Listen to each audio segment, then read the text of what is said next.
Assalamualaikum, selamat pagi buat anak-anak ibu semuanya yang berada di rumah. Mudah-mudahan kalian semua berada dalam keadaan sehat walafiat. Bagaimana? Tetap semangat untuk belajar? Jumpa lagi dengan Bu Guru Novi. Kali ini kita akan melanjutkan pembelajaran kita tema 1. Tema 1, organ gerak hewan dan manusia. Subtema 3, lingkungan dan manfaatnya. Pembelajaran 3. Tujuan pembelajaran 1. Siswa mampu mengidentifikasi pengaruh kondisi geografis bangsa Indonesia sebagai negara maritim dan kepulauan terhadap kondisi sosial dan ekonomi masyarakat secara peduli. 2. Dengan membuat clipping, siswa mampu membedakan pengaruh kondisi geografis bangsa Indonesia sebagai negara maritim dan kepulauan terhadap kondisi sosial dan ekonomi masyarakat secara bertanggung jawab. 3. Dengan membaca dan menulis, siswa dapat menentukan ide pokok dari bacaan secara percaya diri. 4. Dengan membuat laporan, siswa menyebutkan perilaku yang sesuai dengan nilai-nilai Pancasila dengan percaya diri. Mata pelajaran yang kita bahas adalah IPS, Bahasa Indonesia, dan PPKN. Yuk kita mulai pembelajaran 3. Lani sangat kagum dengan potensi alam yang ada di wilayah Madura. Mulai bahan tambang, hasil hutan, sampai dengan hasil pertanian dan hasil lautnya. Semua itu bisa dimanfaatkan dengan sebaik-baiknya untuk meningkatkan taraf kehidupan masyarakatnya. Pulau Madura masuk dalam Provinsi Jawa Timur. Meskipun demikian, secara geografis, Pulau Madura terpisah dengan kabupaten-kabupaten lain di Jawa Timur. Madura merupakan pulau tersendiri yang terpisah dengan Pulau Jawa. Untuk mencapai Pulau Madura harus melewati Selat Madura. Namun, sekarang ini berkat kemajuan pembangunan nasional telah dibangun jembatan Suramadu yang melintasi Selat Madura dan menghubungkan Surabaya dengan Madura. Dengan demikian, untuk mencapai Pulau Madura bisa melalui perjalanan darat. Kondisi Pulau Madura yang terpisah dengan Pulau Jawa tersebut merupakan contoh kecil kondisi geografis Indonesia pada umumnya. Indonesia merupakan negara maritim dan kepulauan terbesar di dunia. Hampir 2/3 wilayahnya merupakan lautan. Antara pulau satu dengan pulau yang lain disatukan oleh laut. Meskipun demikian, bukanlah menjadi penghalang bagi setiap suku bangsa di Indonesia untuk saling berhubungan dengan suku-suku bangsa lainnya. Kondisi geografis Indonesia sebagai negara maritim dan kepulauan menyimpan potensi yang besar dalam berbagai bidang, seperti di bidang ekonomi, sosial, budaya, dan transportasi. Potensi-potensi tersebut dapat menjadi modal yang penting dalam pembangunan nasional guna mewujudkan kesejahteraan masyarakatnya. Wilayah Indonesia yang berupa kepulauan antara pulau satu dengan yang lainnya disatukan oleh laut mengakibatkan bervariasinya potensi yang dimiliki oleh bangsa Indonesia. Masing-masing pulau memiliki karakteristik masing-masing, mulai dari kondisi alam maupun kondisi sosial budayanya. Variasi dan karakteristik potensi tersebut terlihat dari lengkap dan beragamnya tentang alam dan hasil alamnya. Beragamnya suku bangsa yang mengakibatkan beragam pula adat istiadat dan budayanya, serta beragamnya agama, golongan, dan kelompok masyarakatnya. Keberagaman yang disebabkan adanya perbedaan antara pulau satu dengan pulau yang lainnya ini tidaklah menjadi pemecah dan perenggang, namun justru menjadi pemersatu. Karena antara yang satu dengan yang lain bisa saling melengkapi. Pengaruh kondisi geografis Indonesia sebagai negara maritim terhadap kehidupan ekonomi masyarakat. Kondisi geografis sebagai negara maritim dan kepulauan membawa banyak keuntungan bagi bangsa Indonesia. Wilayah laut Indonesia yang sangat luas telah diakui secara internasional sebagai negara maritim yang ditetapkan dalam UNCLOS pada tahun 1982. Hal ini berarti bangsa Indonesia diberi kewenangan untuk memanfaatkan potensi sumber daya laut. Cakupan wilayah yang sangat besar dan luas, tentu saja laut Indonesia mengandung keanekaragaman sumber daya alam laut yang sangat potensial, baik hayati maupun non-hayati. Sumber daya alam laut tersebut antara lain ikan, terumbu karang dengan kekayaan biologi yang bernilai ekonomi tinggi, wisata bahari, sumber energi minyak dan gas bumi, bahan mineral, dan juga media transportasi antar pulau. Semua potensi alam tersebut tersedia dalam jumlah yang besar dan tersebar di seluruh wilayah Indonesia. Besarnya peluang ekonomi dari pemanfaatan potensi sumber daya laut yang sedemikian besar ini tentunya dapat memberikan kontribusi bagi kehidupan ekonomi masyarakat Indonesia. Hingga pada akhirnya juga akan memberikan kontribusi bagi kesejahteraan bangsa. Kelompok masyarakat yang bisa merasakan langsung potensi kekayaan sumber daya kelautan ini adalah masyarakat yang berada di pesisir. Banyak jenis pekerjaan yang bisa diusahakan untuk menunjang kehidupan ekonominya. Kelompok masyarakat yang bisa merasakan langsung potensi kekayaan sumber daya kelautan ini adalah masyarakat yang berada di pesisir. Banyak jenis pekerjaan yang bisa diusahakan untuk menunjang kehidupan ekonominya. Nah, anak-anak, ayo sebutan jenis-jenis usaha atau pekerjaan yang berkaitan dengan pemanfaatan sumber daya alam laut di Indonesia. Pengaruh kondisi geografis Indonesia sebagai negara maritim terhadap kehidupan sosial masyarakat.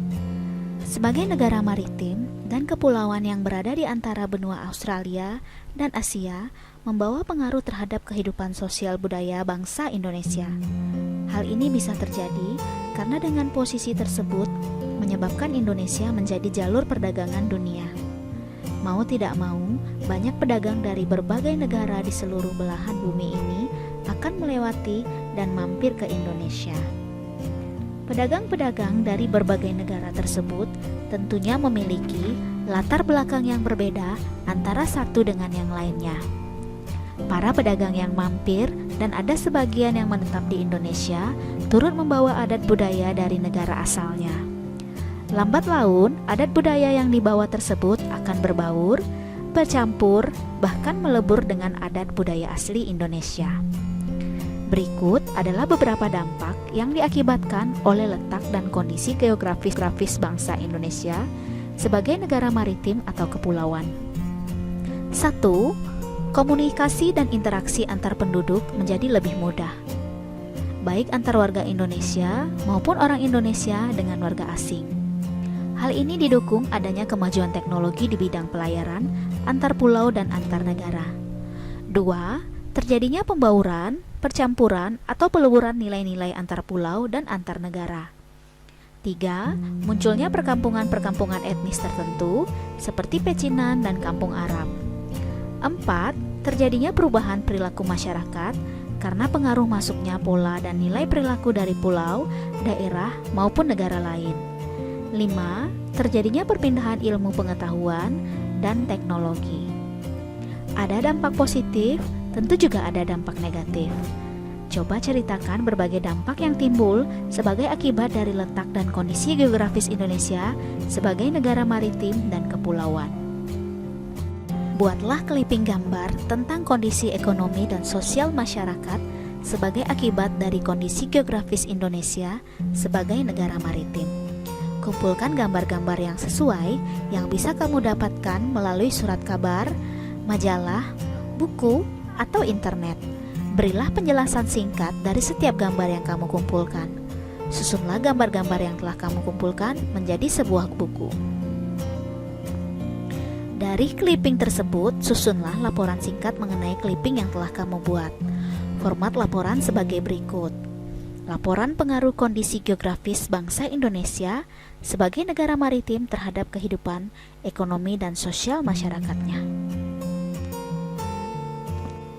Bangsa Indonesia dikenal sebagai bangsa maritim sejak zaman dahulu. Bahkan sempat mencapai kejayaan pada masa kerajaan Sriwijaya dan Majapahit. Sekarang kita akan menentukan ide pokok dari teks. Sebelum menentukannya, baca terlebih dahulu teks dengan seksama. Pahami pula setiap kalimat penyusun teks tersebut. Ayo simak bacaan teks berikut dengan seksama. Jayaan Bahari Masa Lalu oleh Dr. Y. Pao Nganan, SSI, MSI. Paragraf 1. Sejarah telah mencatat bahwa kejayaan bahari bangsa Indonesia sudah lahir sebelum kemerdekaan. Hal ini dibuktikan dengan adanya temuan-temuan situs prasejarah maupun sejarah. Paragraf 2. Penemuan situs prasejarah di gua-gua Pulau Muna, Seram, dan Arguni yang dipenuhi oleh lukisan-lukisan perahu layar menggambarkan bahwa nenek moyang bangsa Indonesia merupakan bangsa pelaut. Selain itu, ditemukan kesamaan benda-benda sejarah suku aborigin di Australia dengan benda-benda sejarah yang ditemukan di Pulau Jawa. Penemuan ini menggambarkan bahwa nenek moyang bangsa kita telah melakukan hubungan dengan bangsa lain yang tentunya menggunakan kapal-kapal layar. Paragraf 3. Kerajaan Sriwijaya bahkan memiliki armada laut yang besar dan kuat. Armada Laut Sriwijaya mampu menguasai jalur perdagangan laut dan memungut cukai atas penggunaan laut. Pengaruh Sriwijaya meliputi Asia Tenggara. Hal ini dibuktikan dengan catatan sejarah bahwa terdapat hubungan erat dengan Kerajaan Champa yang terletak di antara Kamboja dan Laos. Paragraf 4. Kerajaan Mataram kuno di Jawa Tengah mampu membangun Candi Borobudur. Pada candi tersebut terdapat relief berupa gambar perahu layar dengan tiang-tiang layar yang kukuh dan menggunakan layar segi empat yang lebar. Paragraf 5. Kerajaan Singosari di bawah kepemimpinan Raja Kertanegara pun juga memiliki armada kapal dagang yang mampu mengadakan hubungan-hubungan dengan lintas laut. Bahkan, perkembangan kerajaan Singosari dianggap sebagai ancaman bagi kerajaan Tiongkok dengan rajanya Kubilai Khan. Raja Kubilai Khan mengirimkan armada perangnya dan mendarat di Pulau Jawa. Paragraf 6. Pada masa itulah Raden Wijaya mendirikan Kerajaan Majapahit. Kerajaan Majapahit kemudian berkembang menjadi kerajaan maritim yang besar. Kerajaan Majapahit memiliki pengaruh dan kekuasaan yang luas meliputi wilayah Nusantara. Dengan kekuatan armada lautnya dan didukung oleh kemampuan perang Patih Gajah Mada, wilayah kerajaan Majapahit kian luas. Paragraf 7. Dengan bukti-bukti sejarah inilah tidak bisa dielakkan bahwa kejayaan bahari bangsa Indonesia telah ada sejak zaman dahulu. Namun dalam perjalanannya, kejayaan bahari ini mulai mengalami keredupan seiring terjadinya penjajahan Belanda dengan praktik kebaharian kolonialnya. Paragraf 8. Pada masa kolonial Belanda, masyarakat Indonesia dibatasi berhubungan dengan laut. Misalnya, larangan berdagang selain dengan pihak Belanda. Padahal sebelumnya telah muncul beberapa kerajaan bahari Nusantara. Hal ini mengakibatkan budaya bahari Indonesia memasuki masa suramnya. Paragraf 9. Pada masa kolonial Belanda juga terjadi pengikisan semangat bahari bangsa Indonesia. Dikarenakan pemerintahan kolonial lebih mementingkan bidang agraris untuk kepentingan mereka dibandingkan dengan bidang kemaritiman. Pemerintahan kolonial menggenjot bidang agraris dengan tujuan untuk memenuhi kepentingan dagang rempah-rempah mereka dengan negara-negara di Eropa. Berdasarkan bacaan tersebut, tentukan ide pokok dari masing-masing paragraf. Beragaman yang disebabkan adanya perbedaan antara pulau satu dengan pulau yang lainnya tidaklah menjadi pemecah dan perenggang, namun justru menjadi pemersatu karena antara yang satu dengan yang lain bisa saling melengkapi. Hal ini sesuai dengan semangat persatuan dan kesatuan seperti pencerminan nilai-nilai Pancasila, khususnya Sila Persatuan Indonesia.